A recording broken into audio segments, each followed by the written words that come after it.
നമസ്കാരം, എല്ലാവർക്കും ചാനലിലേക്ക് സ്വാഗതം.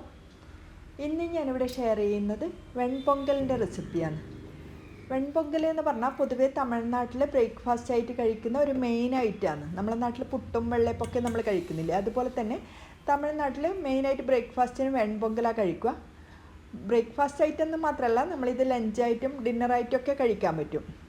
ഇപ്പോൾ പൊങ്കൽ തന്നെ 2-3 വിധത്തിൽ ചെയ്യും. മധുരത്തോടു കൂടിയുള്ള പൊങ്കലും ഉണ്ട്, അതുപോലെ മധുരം ചേർക്കാത്തതുകൊണ്ട് കാരപ്പൊങ്കൽ എന്ന് പറഞ്ഞിട്ടുമുണ്ട്. ലൈറ്റൊരു എരിവോട് കൂടിയിട്ടുള്ള പൊങ്കലൊക്കെ ഉണ്ട്.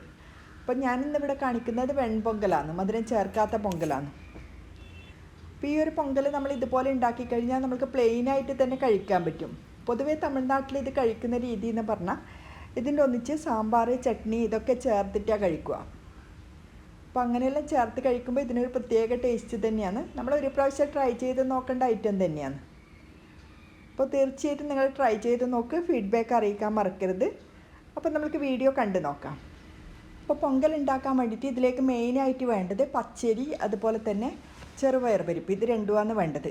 അപ്പോൾ പച്ചരി എടുക്കുമ്പോൾ നമ്മൾ സാധാരണ ചോറിന് ഉപയോഗിക്കുന്ന പച്ചരിയല്ല ഇതിലേക്ക് വേണ്ടത്. നമ്മളിപ്പോൾ വെള്ളയപ്പം പുട്ടൊക്കെ ഉണ്ടാക്കാൻ ഉപയോഗിക്കുന്ന പച്ചരിയിൽ നല്ല പോളിഷ് ചെയ്ത് നല്ലൊരു പച്ചരി, അത് തന്നെ എടുക്കാൻ ശ്രദ്ധിക്കണം. അപ്പോൾ ആ പച്ചരിയിൽ ചെയ്യുമ്പോഴാണ് ടേസ്റ്റ് കൂടുതലുണ്ടാവുക. നമ്മൾ സാധാരണ ചോറിൻ്റെ പച്ചരി ഉപയോഗിക്കുമ്പോൾ അധികം വെന്ത് വരാണ്ട് കുറച്ച് ഉതിർന്ന പോലെ ഉണ്ടാവുക. അപ്പോൾ അതത്ര നല്ല പെർഫെക്റ്റ് ആയിട്ടുള്ള ആ ടേസ്റ്റ് വരില്ല. അപ്പോൾ ഈ ഒരു രീതിയിലുള്ള പച്ചരിയാണ് ഇതിലേക്ക് എടുക്കേണ്ടത്. അപ്പം ഞാനിവിടെ ഈ ഒരു അളവിലേക്ക് എന്ന് പറഞ്ഞാൽ 1 കപ്പാണ് പച്ചരി എടുത്തിന്. അപ്പോൾ സെയിം കപ്പിൻ്റെ അളവിൽ തന്നെ ഞാൻ 1/2 കപ്പ് ചെറുപയർ പരിപ്പ് എടുക്കുന്നുണ്ട്. അപ്പോൾ നമ്മൾ ഈ റെസിപ്പി ചെയ്യുമ്പോൾ 1 കപ്പ് പച്ചരിക്ക് 1/2 കപ്പ് ചെറുപയർ പരിപ്പ് എന്നുള്ള അളവിലാണ് എടുത്തിന്. പക്ഷെ അങ്ങനെ തന്നെ എടുക്കണമെന്നില്ല. 1 കപ്പ് പച്ചരിയിലേക്ക് 1/4 കപ്പ് ചെറുപയർ പരിപ്പ് എടുത്താലും നല്ലൊരു ടേസ്റ്റ് ഉണ്ടാവും. അപ്പോൾ നമ്മൾ എടുത്ത അരിയും ചെറുപയർ പരിപ്പും ഒന്നിച്ച് ചേർത്തതിന് ശേഷം ഇത് ഏകദേശം ഒരു 3-4 മിനിറ്റ് മീഡിയം ഫ്ലെയിമിൽ വെച്ചിട്ട് ഒന്ന് വറുത്തെടുക്കുന്നുണ്ട്. ആ പരിപ്പിൻ്റെയും അരിൻ്റെയും എല്ലാം ടേസ്റ്റ് ഒന്ന് നന്നായിട്ട് വരാൻ വേണ്ടിയിട്ട് മാത്രമാണ് വറുത്തെടുക്കുന്നത്. അപ്പോൾ ഇത് വറുത്തെടുക്കാണ്ടും ചെയ്യും, ഇതുപോലെ തന്നെ കഴുകിയിട്ട് നമ്മൾ കുക്ക് ചെയ്തെടുത്താലും മതി. അപ്പോൾ ഞാനിത് ഏകദേശം 2-3 മിനിറ്റ് ഇതുപോലെ ലോ ഫ്ലെയിമിൽ നന്നായിട്ടൊന്ന് വറുത്തെടുക്കുന്നുണ്ട്. അപ്പോൾ ഇത് ഏകദേശം ഒരു 3 മിനിറ്റ് ആയിട്ടുണ്ട്. അതിനുശേഷം നമുക്ക് ഫ്ലെയിം ഓഫാക്കിയിട്ട് കുറച്ച് സമയം ഇതുപോലെ തന്നെ മിക്സ് ചെയ്തെടുക്കണം. നന്നായിട്ട് ചൂട് തണുത്തതിന് ശേഷം നമുക്കിത് നല്ല രീതിയിൽ കഴുകിയെടുക്കാം. അപ്പോൾ കുറച്ച് സമയം ഇതുപോലെ തന്നെ പാത്രത്തിൽ അങ്ങനെ തന്നെ വെക്കാൻ പാടില്ല. കുറച്ച് സമയം ഇതുപോലെ മിക്സ് ചെയ്തെടുക്കാൻ തന്നെ ശ്രദ്ധിക്കണം. കാരണം പാത്രം നല്ല ചൂടുണ്ടാവും. ഇല്ലെങ്കിൽ നമ്മൾ പാത്രം വേറെ പാത്രത്തിലേക്ക് മാറ്റിയതിന് ശേഷം നന്നായിട്ട് കഴുകിയെടുത്താൽ മതി. അപ്പോൾ ഞാനിവിടെ ചൂട് നന്നായിട്ട് തണുത്തതിന് ശേഷം ഇതിലേക്ക് വെള്ളമൊഴിച്ച് ഇത് ഏകദേശം ഒരു 4-5 പ്രാവശ്യം നല്ല രീതിയിൽ കഴുകിയെടുക്കുന്നുണ്ട്. അപ്പോൾ ഇതിൻ്റെ പച്ചമണെല്ലാം മാറി ആ അഴുക്കെല്ലാം പോയി നല്ല രീതിയിൽ വെള്ളം തെളിഞ്ഞ് വരുന്ന വിധത്തിൽ തന്നെ കഴുകിയെടുക്കണം. അപ്പം ഞാനിവിടെ ഒരു 5-6 പ്രാവശ്യം നന്നായിട്ട് തന്നെ കഴുകിയെടുത്തിട്ടുണ്ട്. അതിനുശേഷം നമ്മളിതൊരു മിനിമം അരമണിക്കൂറെങ്കിലും കുതിർത്ത് വെക്കണം. നമ്മളിത് നന്നായിട്ട് കുതിർത്ത് വെച്ചിട്ട് കുക്ക് ചെയ്തെടുക്കുമ്പോൾ അരിയും അതുപോലെ പരിപ്പും നല്ല സോഫ്റ്റായിട്ട് തന്നെ വെന്ത് കിട്ടും. അതിന് വേണ്ടിയിട്ടാണ്. അപ്പോൾ അരമണിക്കൂറിന് ശേഷം ഞാനിവിടെ വെള്ളം ചൂടാവാൻ വെച്ചിട്ടുണ്ട്. അപ്പോൾ 1 ഗ്ലാസ് അരി എടുക്കുന്നതിന് ഞാൻ 3 ഗ്ലാസ്സാണ് വെള്ളം എടുത്തിന്. അതുപോലെ 1/2 ഗ്ലാസ് പരിപ്പിന് 1 ഗ്ലാസ് വെള്ളം, ടോട്ടലായിട്ട് 4 ഗ്ലാസ്സാണ് ഞാൻ ഇതിലേക്ക് വെള്ളം എടുത്തിട്ടുള്ളത്. നിങ്ങൾക്ക് വേണമെങ്കിൽ ഇതിലേക്ക് കുറച്ച് പാൽ കൂടെ ചേർത്ത് കൊടുക്കാം. പാൽ ചേർത്താലും നല്ലൊരു ടേസ്റ്റും നല്ലൊരു ഫ്ലേവറെല്ലാം ഉണ്ടാവും. അപ്പോൾ വെള്ളം ചേർത്തതിൻ്റെ ഒന്നിച്ച് നമ്മളിവിടെ കുതിർത്ത് വെച്ച അരിയും പരിപ്പും ചേർത്തിട്ടുണ്ട്. അതിൻ്റെ ഒന്നിച്ച് 1/2 ടീസ്പൂൺ നല്ല ജീരകം, 1/2 ടീസ്പൂൺ ഇഞ്ചി ചെറുതായി മുറിച്ചത്, 1/2 ടീസ്പൂൺ കായത്തിൻ്റെ പൊടി, ഒരു നുള്ള് മാത്രം മഞ്ഞൾപ്പൊടി, കുറച്ച് ഫ്രഷ് ആയിട്ട് കറിവേപ്പില. അപ്പോൾ ഇത്രയും ചേർത്ത് നന്നായി മിക്സ് ചെയ്ത് നല്ല രീതിയിൽ തിളപ്പിച്ചെടുക്കണം. അപ്പോൾ ഇതൊരു ടിപ്പാണ്. നമ്മൾ ഇതെല്ലാം ചേർത്തിട്ട് ഇത് കുക്ക് ചെയ്യുമ്പോഴാണ് നല്ലൊരു ടേസ്റ്റ് ഉണ്ടാവുക. ഇതൊരു ഷെഫ് പറഞ്ഞതാണ്. അപ്പോൾ അതുപോലെ തന്നെ ഞാൻ ഫോളോ ചെയ്യൽ നന്നായിട്ട് തന്നെ വരാറുണ്ട്. നമ്മൾ റെസ്റ്റോറൻറ്റിൽ നിന്നെല്ലാം കഴിക്കുന്ന പോലെ തന്നെ ടേസ്റ്റിൽ കിട്ടും. അപ്പോൾ ഇത് നന്നായിട്ട് തിളച്ചതിന് ശേഷം ഇതിലേക്ക് 1 ടേബിൾ സ്പൂൺ നെയ്യ് കൂടെ ചേർത്തിട്ടുണ്ട്. അപ്പോൾ നെയ്യും ചേർത്ത് ഇത് നന്നായിട്ട് തിളച്ച് വന്നതിന് ശേഷം മാത്രമാണ് മൂടി വെക്കേണ്ടത്. അപ്പോൾ നമ്മൾ മൂടി വെക്കുമ്പോൾ ശ്രദ്ധിക്കണം, ഫ്ലെയിം കൂട്ടി വെച്ചിട്ട് അങ്ങനെ ചെയ്യാൻ പാടില്ല. നന്നായിട്ട് തിളച്ചതിന് ശേഷം ഫ്ലെയിം ഒന്ന് കുറച്ച് വെക്കുക. അതിനുശേഷം ഒരു 15 മിനിറ്റ് മൂടി വെച്ച് വേവിപ്പിക്കണം. അപ്പം ഞാനിതുപോലെ മൂടി വെച്ചതിന് ശേഷം ഒരു 15 മിനിറ്റ് കഴിഞ്ഞിട്ടാണ് ഇത് വീണ്ടും എടുക്കുന്നത്. ഇടയ്ക്ക് 1-2 പ്രാവശ്യം ഇളക്കി കൊടുക്കാം.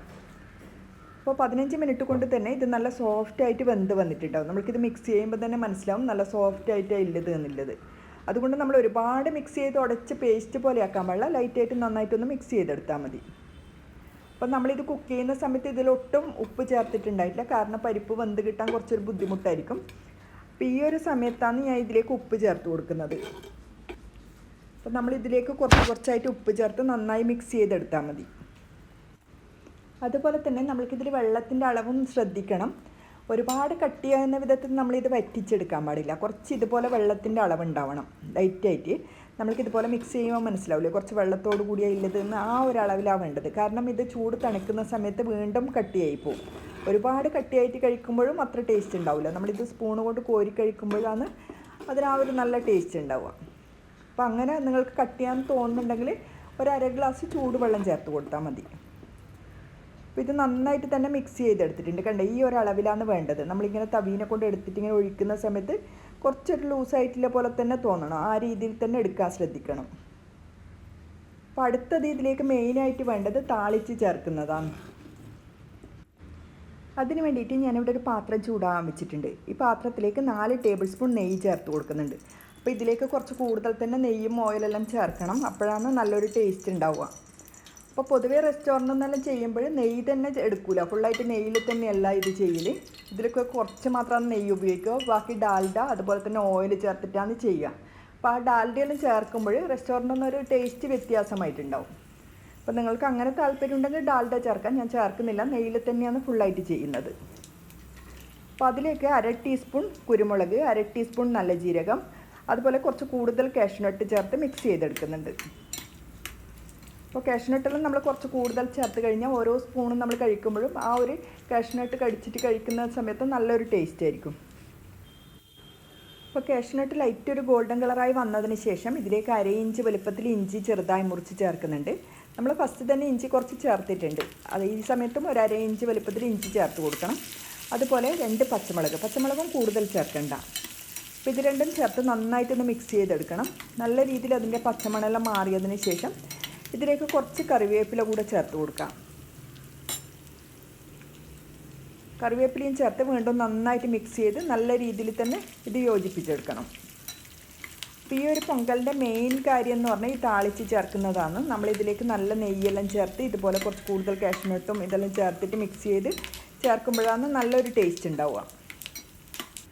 അപ്പോൾ ഇത് നല്ല രീതിയിൽ തന്നെ റോസ്റ്റായി വന്നിട്ടുണ്ട്. ഇത് ചൂടോടുകൂടെ തന്നെ നമ്മൾ റെഡിയാക്കി വെച്ച് പൊങ്കലിലേക്ക് ചേർത്ത് കൊടുക്കാം.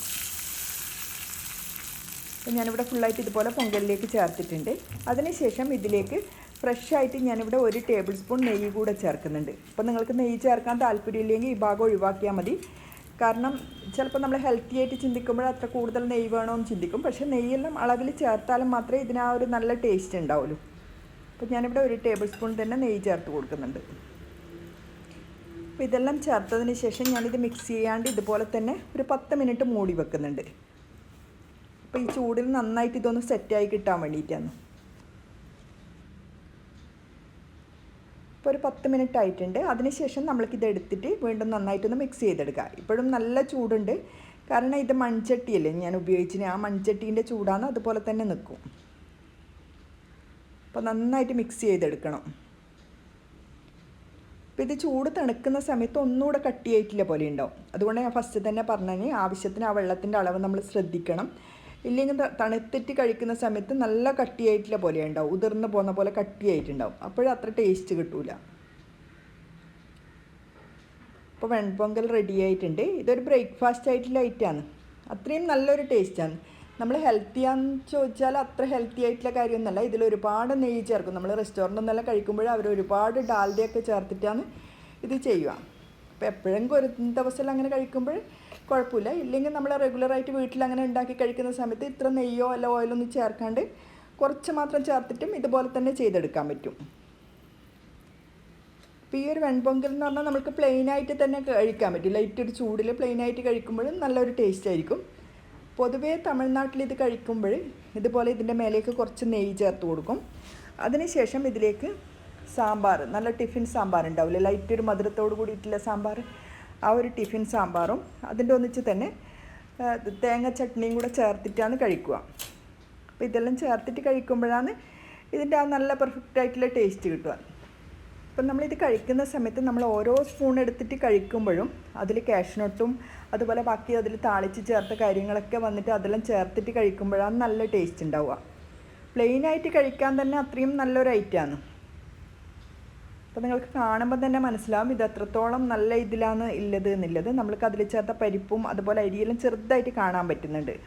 പക്ഷെ നന്നായിട്ട് വെന്തിട്ടും ഉണ്ടാവും. വായിലിട്ട് കഴിഞ്ഞാൽ മെൽട്ടായി പോകുമെന്ന് പറയില്ല, ആ രീതിയിൽ തന്നെ ഉണ്ടാവും. അപ്പോൾ ഇതുപോലെ നമ്മൾ തേങ്ങാ ചട്നി ചേർത്തിട്ടും ഒരു സ്പൂൺ അങ്ങനെ കഴിച്ചു നോക്കാം. അപ്പോൾ ലൈറ്റായിട്ട് ഇതുപോലെ തേങ്ങാ ചട്നി ഇതിൽ മിക്സ് ചെയ്തെടുത്തതിന് ശേഷം ഇതുപോലെ കഴിച്ചാൽ മതി.